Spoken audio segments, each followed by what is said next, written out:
Yeah, hurricanes and wildfires, they all sort of balance each other out in our systems. There's some way in which there's something good that comes out of these things. That's just part of the world that we live in.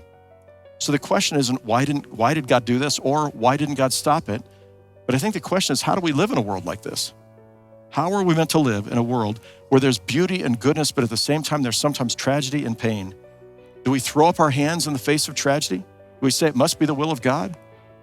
Or do we say, how do I live my life not in fear, but in compassion, and to be an instrument of God in bringing healing in the world?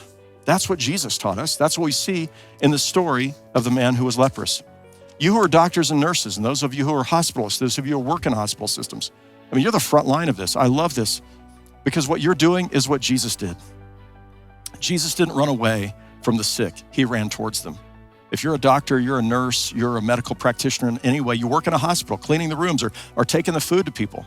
You are the hands and feet of Jesus. You are doing exactly what Jesus did. And this is why throughout Western history, it was the church that was out building hospitals and medical clinics and looking to see how do we run towards the people who are sick and show them compassion, because Jesus did in the Gospels.